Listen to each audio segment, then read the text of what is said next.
Good evening. Rain. It's been on the forecast for what feels like forever, with one of the wettest winters on record in Wales. March and April have so far seen little let-up, leaving farmers unable to plant crops and put livestock outside.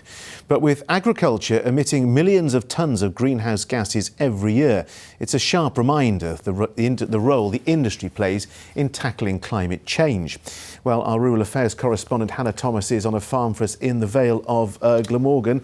Hannah, the picture says it all. Just talk us through how the wet weather has been impacting the industry. Well, I don't think I need to tell you, John. I just literally need to show you. I've taken my hood off now because finally it has stopped raining. But look at this. I've got wellies on and I need waders probably because the water level is so high. I'm at Goldsland Farm here in Wenvo tonight, and like farms up and down the country, it is absolutely sodden. In the Vale of Glamorgan alone, they've had 238% more rainfall this year than they had compared to this time last year. The place is absolutely flooded. So let's have a look, shall we, at Wales underwater. There are plenty of puddles in Pendoilen. Farmer Tom Rees is up to his ankles in water, but should be sowing spring barley in this field. It's too late for that now. He'll have to plant maize, but who knows when. No sign of it drying up. It won't go in for at least another month, 6 weeks at this rate. It's got to take a long time to dry before we can get on the ground and spread muck and then plough it. I just despaired to know when we will get it in. Since last July, we've had non-stop rain. It's the worst farming year I have ever known since I've been home from college, and I've been home 15 years, and this is the worst I've ever known. It's rain on rain on rain. But despite that rain, calving started today. This little one was taken to a dryer shed with Mum. Tom's cows were out for fresh feed, but they'll be going straight back to the barn. Well, this lot are also expectant mums, but they shouldn't be indoors. This will be the first time that Tom has ever done indoor calving. They'd usually be outdoors in the fields at this time of the year, but in 2024, the ground is simply too wet. This was Easter weekend in Machynlleth. The snow followed the rain, and that's caused issues for sheep farmers during the lambing season. Matthew Isaac has lost 30 lambs to the weather in Ynys Bull, and some, like this one, have developed joint problems because of the wet conditions this spring. Anything that's a little bit weak and they just, they fall by the wayside then, you're picking up dead lambs in the morning then, so yeah, it's not good. We're at the limit where we keep all the sheep inside. When they're born, they don't need like 24, 48 hours old, and then they moved out. There's no way you could keep all the ewes in with all the lambs, The disease burden in here then would be greater than what is outside.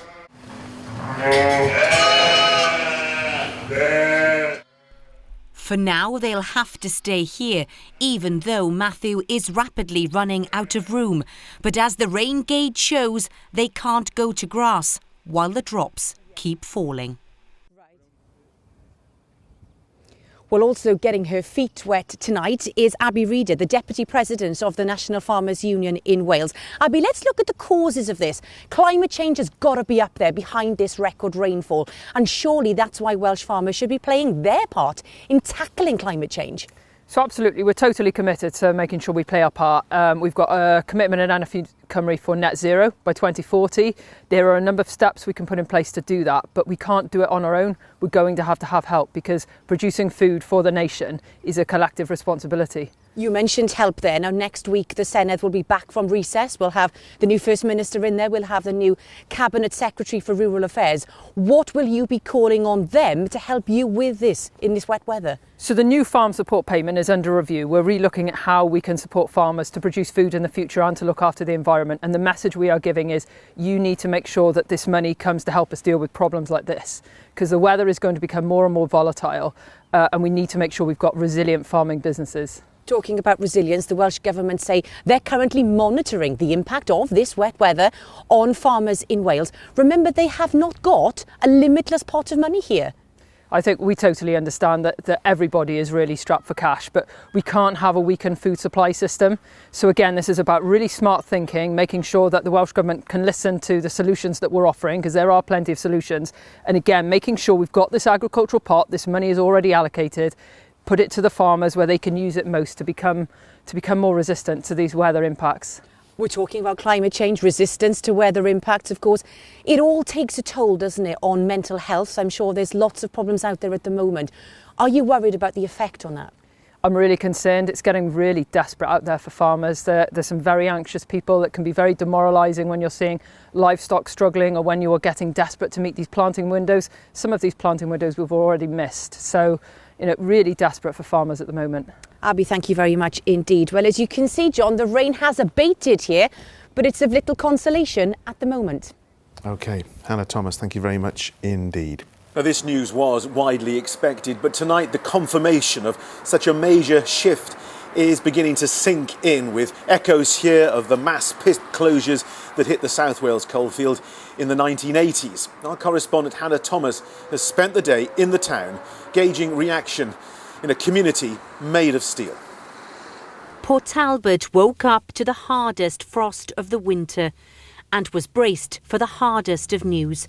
At a cafe in the town, Melina Bevan was preparing lunches for the steelworkers, but this afternoon their moods had changed. They were no longer sitting down to eat, drink and be happy. They always come in really jolly. Like today they were quiet, not the usual selves. And well, obviously it's affecting them all, isn't it? And affecting you as well. Absolutely, yeah. Melina's grown up with the images of industry, but when the smoke disappears, what happens to this community? My nephew works there, he's a young family and mortgages. They've got a lot now to worry about, haven't they? It'll be a ghost town. There'll be no entertainment on you, nobody be going in the pubs. It's quite uncertain, it's quite scary, actually. I don't know, because it's such a big part of where we live and everything. It's kind of devastating. Port Talbot's Muslim community has built up around the steelworks. Families from around the world moved here in its heyday. Today, steelworkers from around the UK have come to pray. We also got quite a few people that come on Fridays to the steelworks. So Friday is like one of the busiest days here. It's one of the holiest days in the Islamic faith. So a lot of people that travel or work in the steelworks not from Port Talbot actually attend the mosque as well. Wherever you are in Port Talbot, you've got a view of the steelworks, and you've got a view of it here on Station Road. This is where Shah Mohammed's father began a business in the 1960s, because then Port Talbot was a bustling town, but now businesses are fearing for their future. One of those is Richard Wern, who has a window company in the Sandfields area of the town. But many of his neighbours are employed at the steelworks, and he worries about his income if they can't find new jobs. Do you think people are going to be buying your windows without jobs at the steelworks? No, definitely not. There's going to be a massive effect on us. There's 3,000 people work here. It's all local, Swansea, Neath. It's a massive chunk of money coming from the area, isn't it? A picture of Port Talbot without the steelworks skyline is an unusual one, but a picture we'll all have to get used to. And Hannah joins us now. Hannah, a real body blow, not just for workers who are changing shift right now, but for the whole community.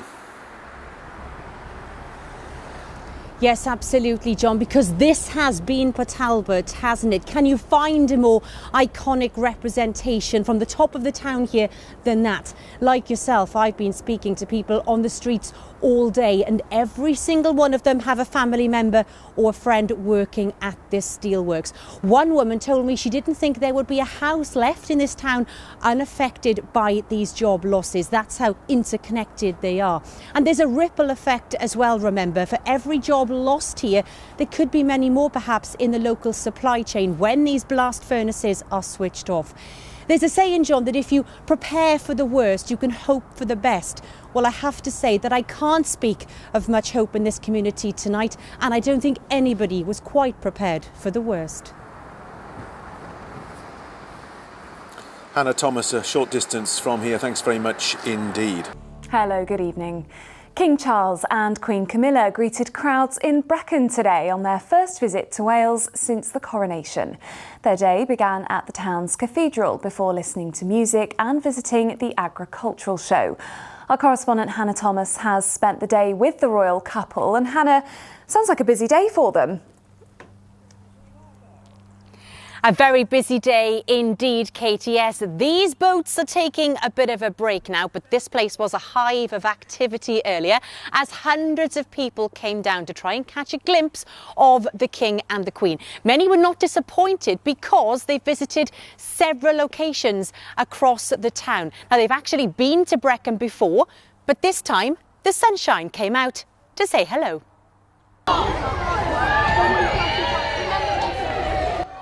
Back on Welsh soil and back in Brecon. The King and Queen began their visit with a tour of Brecon Cathedral, celebrating its centenary year. They were also treated to a musical performance on the first day of the Brecon Choir Festival.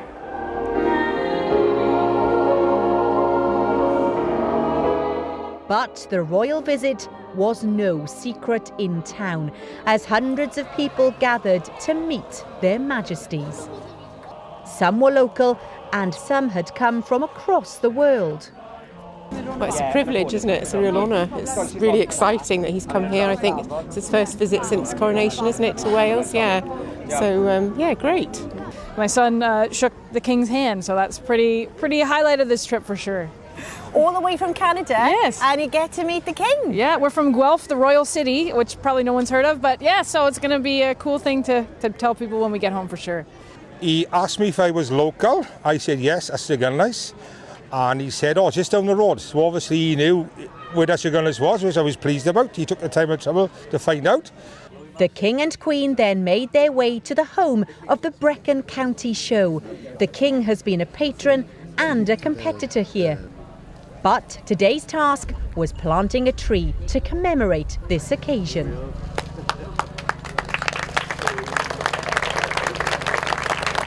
The royal couple also got to taste Welsh food and drink and will have a real flavour of much more. So there's a van full of products going to the palace. So the Queen couldn't believe it. So, yeah, fantastic. She'll enjoy that. She will enjoy it. And she will the King, because he's got a sweet tooth apparently. Ooh. And so the few jars of honey is going up to the palace as well. Well, after leaving the show field, the King and Queen made their way here to Theatr Brycheiniog alongside the Brecon Canal Basin. And after meeting more crowds, they had a very important job to do. Well, the plaque they were meant to unveil revealed itself a little early, but the moment made for plenty of laughter and fun.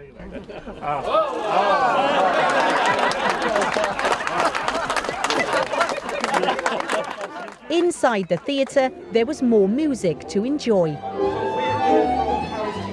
It was a fantastic opportunity for us all to meet him today and the Queen, and to really raise the profile of the theatre, and for him to meet some of the community groups, the local artists, the people that actually make the theatre what it is, and for them to tell them a little bit more about the artistic community and the fantastic arts that we have here in Wales. Well, the royal couple and the royal crowds were lucky that the rain held off. The people of Brecon must have ordered weather fit for a king and queen. Well, I'm pleased to say that the sunshine has stayed long after they've left, and local people are hoping that they've left a legacy here. I don't think it's a coincidence that this visit came with just days to go before the annual Royal Welsh Show in Builth Wells. Remember, King Charles and Queen Camilla are country people at heart, and traditionally they used to have their annual summer tour to Wales in July when they were Prince of Wales and Duchess of Cornwall. So perhaps there's a signal here that they don't want to lose that connection with Wales. And what about the mood there today then, Hannah? What's that been like? Yeah, very positive actually. Some very smiley faces going on there, people very happy and very proud that they came to this part of Mid Wales for their first visit since the coronation. All eyes next, Katie, will be on where they go in Wales when they decide to return. OK, Hannah, well, I'm glad the sun came out for them. Thanks very much.